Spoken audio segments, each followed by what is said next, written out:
पिछले एपिसोड में हमने देखा था कि चैन का फादर सेट के अंदर आ गया होता है और वहां आने के बाद वो एल्डर से कहता है चाहे कुछ भी हो जाए मुझे शियाओ चाहिए, वरना अगर तुमने उसे हमारे हवाले नहीं किया तो मैं इस पूरे सेट को ही खत्म कर दूंगा। लेकिन तब एल्डर उससे कहते हैं मुझे 10 दिन का टाइम दो, अगर 10 दिन के अंदर शियाओ तुम्हारे पास जाने के लिए मान गया तो ठीक है, अगर वो नहीं माना तो 10 दिन बाद मैं खुद तुमसे फाइट करने के लिए आ जाऊंगा। जिस पर चैन का फादर भी मान जाता है। लेकिन ये सारा मैटर सॉल्व करने के लिए शियाओ एक अलग ही तरीका अपनाता है और वो एल्डर बन के चैन के घर पे जाता है और वहां जाने के बाद वो सभी से ये कहता है कि मैं यहाँ पर चैन का इलाज करने के लिए आया हूँ। इसलिए चैन के फादर उसे अपने घर में आने दे देते हैं और उसे सारी परमिशन दे देते हैं कि वो जो चाहे यहाँ पर कर सकता है, बस उसे चैन को ठीक करना होगा। जिस पर शियाओ भी मान जाता है। जिसके बाद यहाँ से ये एपिसोड शुरू होता है। तो इस एपिसोड की शुरुआत में चैन का फादर जब चैन को आकर देखता है तो वो ये देखकर हैरान था कि उस डॉक्टर ने शियाओ के चेहरे पे कैसी अजीब अजीब चीजें लगा दी है, साथ ही उसकी हालत भी और ज्यादा खराब हो रही है। लेकिन तब वो एल्डर उससे कहता है आपको थोड़ा टाइम देना चाहिए, मुझे पूरी उम्मीद है कि वो डॉक्टर जरूर इसका कुछ ना कुछ इलाज ढूंढ रहे होंगे और वो इलाज की तरह ही उन्होंने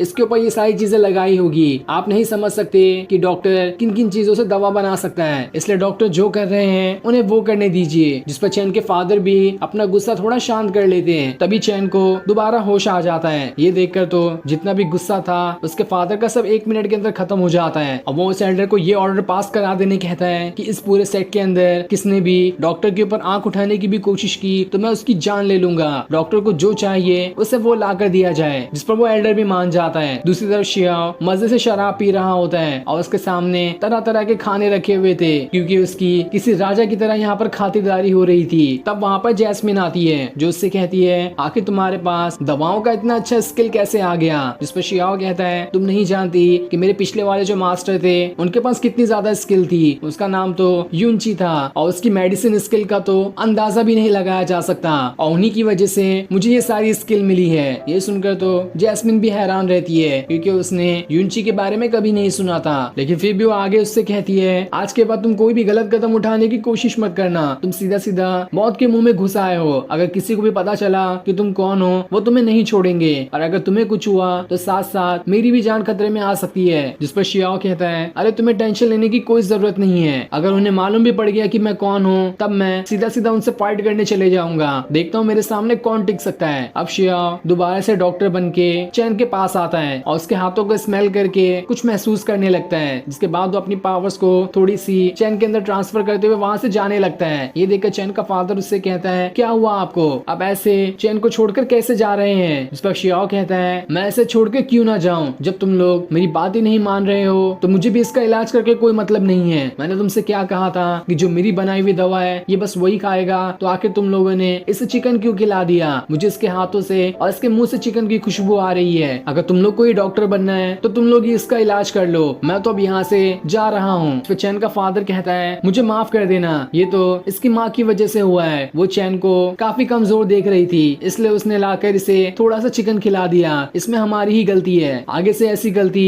कभी नहीं होगी। आप इसके लिए बाद में जो चाहे वो सजा मुझे दे सकते हैं, लेकिन बस मेरे बेटे को बचा लो, उसे कुछ भी नहीं होना चाहिए। तब शियाओ उससे कहता है अगर तुम्हारी पूरी फैमिली भी मेरे तलवे चाटती तब भी मैं इस चैन का इलाज नहीं करता, लेकिन मैं इसलिए इस चैन का इलाज करूंगा क्योंकि तुम लोग नहीं जानते मेरा भी एक पोता हुआ करता था जो कि बिल्कुल चैन की तरह ही दिखाई देता था और जब भी मैं चैन को देखता हूँ मुझे मेरे पोते की याद आ जाती है जो कि अब इस दुनिया में भी नहीं रह सका। वो बीमार हो चुका था और मैं इतना बड़ा डॉक्टर होने के बावजूद भी उसे नहीं ठीक कर पाया। उस चीज का अफसोस मुझे हमेशा लगा रहता है, इसलिए मैं चैन को अपना पोता ही मानता हूँ और एक दादा होने के नाते मैं इस चैन का जरूर इलाज करूंगा। जिस पर चैन का फादर शियाओ से कहता है आपने बिल्कुल ठीक कहा, आज से चैन आपका पोता ही है, आप इसका बिल्कुल अपने पोते की तरह इलाज करना और चैन हमेशा से आपको ग्रैंडपा ही कहेगा। तब ये सुनकर शियाओ से कहता है अरे अरे ये ऐसे कैसे मैं कर सकता हूँ, मैं किसी के पैसे ले सकता हूँ, किसी का पोता कहाँ से उठा कर ले लूँ मैं। लेकिन चैन का फादर कहता है आपको कोई टेंशन लेने की जरूरत नहीं है, आपके ऊपर कोई सवाल नहीं उठाएगा, आज से आप हमारी इस फैमिली के एक खास मेंबर हैं जो कि आप मेरे फादर की तरह हैं, इसलिए मेरा बेटा भी आपका पोता ही कहलाएगा। तब चैन भी शियाओ को अपना ग्रैंडपा कहने लगता है। ये सुनकर तो शियाओ और ज्यादा नाटक करना शुरू कर देता है कि कितनी प्यारी आवाज है चैन की, ऐसा लगा कि मेरे मरे हुए पोते ने मुझे आवाज लगा दी। इसलिए वो नाटक का वहाँ पे रोना भी शुरू कर देता है और अपनी पावर की मदद से दोबारा से चैन के ऊपर और से अटैक कर देता है जिससे उसे तकलीफ होने लगती है और खुद ही उसका इलाज करने के लिए ये वापस से अपने ऑरा का इस्तेमाल करना शुरू कर देता है ताकि किसी को ये शक ना हो कि उसे बीमार करने वाला भी वही है और इलाज करने वाला भी वही है। जिसके बाद वो उसके हाथ पैरों को तोड़ते हुए अजीब तरह से उसका मसाज करना शुरू कर देता है, जिससे चैन को काफी ज्यादा तकलीफ हो रही होती है। लेकिन इस मसाज के बाद भी चैन को कुछ नहीं होता, उल्टा उसके जो हाथ काम नहीं कर रहे थे वो भी काम करने लगते हैं। ये देखकर तो चैन के फादर और ज्यादा खुश हो जाते हैं कि इस डॉक्टर का बड़ा ही अजीब तरीका है लेकिन बहुत ज्यादा कारगर है। तब शियाओ एल्डर से कहता है मुझे और ज्यादा मेडिसिन की जरूरत है, तो क्या आप लोग बता सकते हैं कि मेडिसिन इस सेक्ट में कहाँ पर रहती है। तब चैन का फादर कहता है हाँ, यहाँ पर हमारे सेक्ट में एक ट्रेजर हाउस है जिसके अंदर हजारों सालों से जो हमारी पीढ़ी दर पीढ़ी आते आई है वो सभी अपने अपने खास मेडिसिन जमा करती है। वहाँ पर आपको दुनिया भर के सारे मेडिसिन मिल जाएंगे, आप जो मेडिसिन चाहें उसमें से ले सकते हैं। ये सुनकर शियाओ काफी ज्यादा खुश हो जाता है और फिर उस एल्डर के साथ ट्रेजर हाउस में जाने के लिए निकल जाता है। तब वहाँ आने के बाद शियाओ सबसे पहले यहाँ पे जितनी भी मेडिसिन होती है उनके एसेंस को स्मेल करना शुरू कर देता है, जिस वजह से उसे ये समझ में आने लगता है कि कौन सी मेडिसिन कितनी पुरानी है और उसके अंदर कितनी ज्यादा पावर्स है। ये देखकर तो वो एल्डर भी दंग रह चुका था कि यहाँ पर हजारों तरह की मेडिसिन है और उन सभी की स्मेल एक साथ मिक्स हो रही है। लेकिन तब भी शियाओ ने उनमें से सारी स्मेल को अलग अलग करके स्मेल कर लिया है, जिससे उसे यही पता चल गया कि कौन सी मेडिसिन कितनी पावरफुल है और वो कितनी पुरानी है। जिसके बाद शियाओ ने जितने भी मेडिसिन कहे होते हैं एल्डर वो सारे मेडिसिन जमा कर लेता है। तब उस शियाओ की नजर वहाँ पर रखी एक स्वॉर्ड पे पड़ती है जो कि बहुत ज्यादा चमक रही थी। ये देखकर वो हैरान रह जाता है। तब वो एल्डर उससे कहता है ये स्वॉर्ड बहुत ज्यादा पावरफुल है, इसे टाइगर स्पिरिट कहा जाता है। ऐसा कहा जाता है कि इस स्वॉर्ड के अंदर मैस्टिक व्हाइट टाइगर को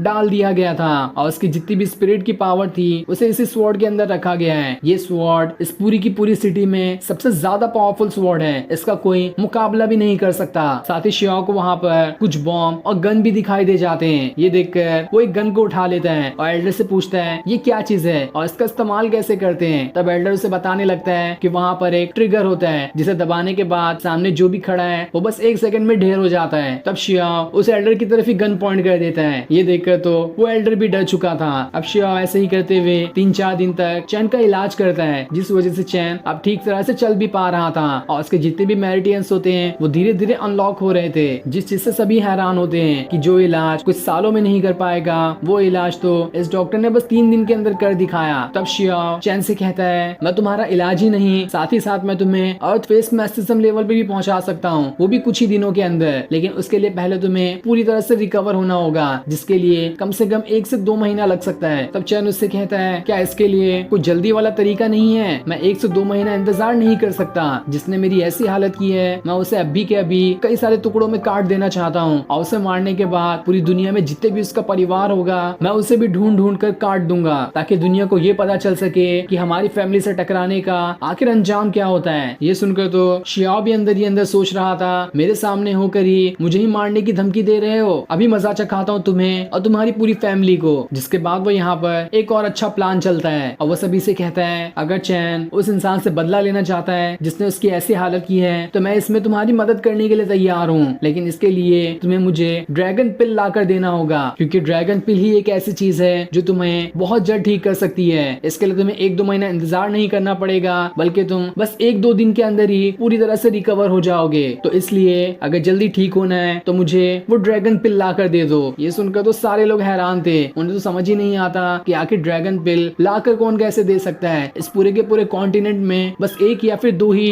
ड्रैगन पिल मौजूद है, उसके बारे में भी किसी को कुछ नहीं पता कि आखिर वो कहाँ पर है। तो ऐसे कौन इतनी जल्दी उस ड्रैगन पिल को ढूंढ पाएगा। तब शियाओ से कहता है तुम्हें किसने कह दिया कि उस ड्रैगन पिल को कोई भी नहीं ढूंढ सकता, मैं उस ड्रैगन पिल को स्मेल कर सकता हूँ, जिससे मुझे ये पता चल रहा है कि आसपास की किसी दुकान के अंदर वो ड्रैगन पिल मौजूद है। और यहाँ पर शियाओ इनडायरेक्टली उसी दुकान का नाम ले रहा था जहाँ से उसने जैस्मिन के लिए कपड़े लिए थे और उसने एक बार उसे नकली ड्रैगन पिल दे दिया था ये कहते हुए कि ये असली ड्रैगन पिल है, और उसने उसे इस तरह से बना दिया था कि दुकान वाला भी बेवकूफ हो चुका था, इसलिए दुकान वाला काफी गुस्से में भी था। तब इस चीज को जानकर चैन का फादर उससे कहता है अगर आपको ड्रैगन पिल ही चाहिए ना तो चाहे कुछ भी हो जाए मैं उस दुकान वाले से ड्रैगन पिल ला कर ही रहूंगा, चाहे इसके लिए मुझे उसकी जान ही क्यों ना लेनी पड़े। दूसरी तरफ शियाओ के सेक्ट में सारे डिसाइपल एकदम परेशान होते हैं क्योंकि वो ढूंढ ढूंढ कर थक चुके थे, लेकिन उन्हें कहीं पर भी शियाओ नहीं दिखाई दे रहा था। ये देखकर तो युआनबा भी रोने लगता है कि आखिर मेरे बॉस कहाँ चले गए, वो किस हालत में होंगे। तब वो डिसाइपल कहते हैं मुझे तो ये लग रहा है कि शियाओ ट्राइब उसे उठाकर ले गए हैं, वो जो चाहे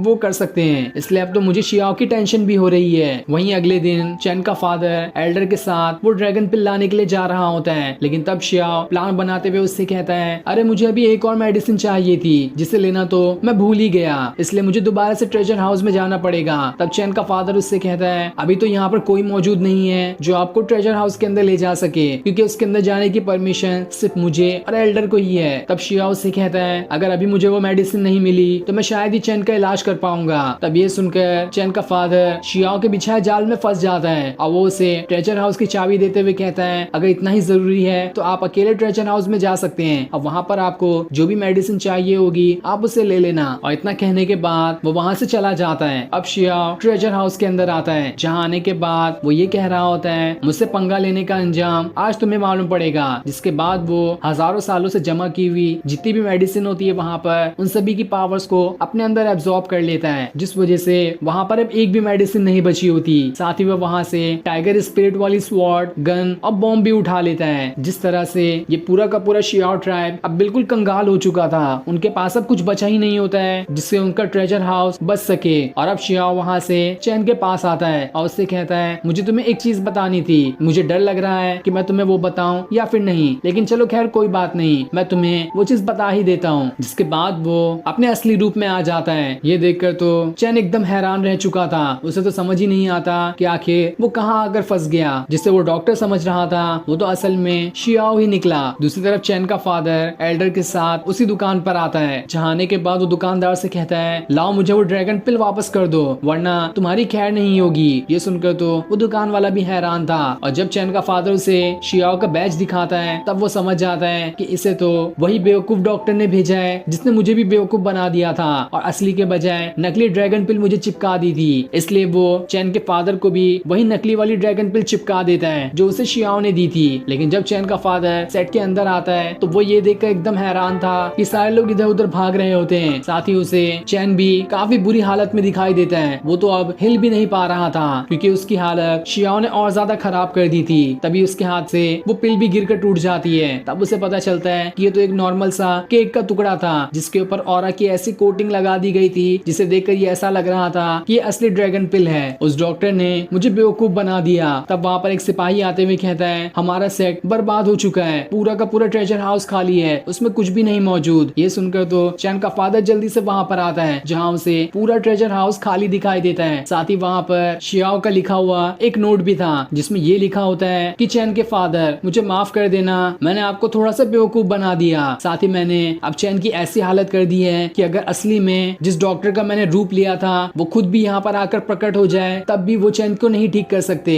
अब तो आपका बेटा बचने से रहा। ये सुनकर चैन का फादर एकदम हैरान हो जाता है और उसे खून की उल्टी हो जाती है क्योंकि वो एकदम ज्यादा घबरा चुका था कि आखिर वो करे तो करे क्या। दूसरी तरफ शियाओ एल्डर बने हुए आराम से सेट से बाहर जा रहा होता है। तभी थोड़ी दूर आने के बाद उसे वही मास्टर दिखाई देता है जो उससे कहता है, अरे डॉक्टर आप कहाँ जा रहे हो। जिस पर शियाओ कहता है, अरे मैं थोड़ी दूर से आ रहा हूँ, तुम जाओ घर पे, मैं रात के खाने तक पहुंच जाऊंगा। लेकिन तभी उसे चैन के फादर का एक नोट मिलता है जिसमें ये लिखा हुआ था कि वो डॉक्टर नकली है, उसे कैसे भी करके पकड़ना है। ये सुनकर वो मास्टर अब शियाओ के पीछे ही पड़ जाता है जहाँ दोनों के बीच काफी जबरदस्त फाइट होती है। लेकिन तब शियाओ वहाँ पर उस बॉम्ब को फोड़ देता है जिस वजह से हर तरफ धुआं धुआं ही हो जाता है। और फिर ये सीन दिखाते ही ये एपिसोड यहीं पर एंड हो जाता है। Thanks for watching.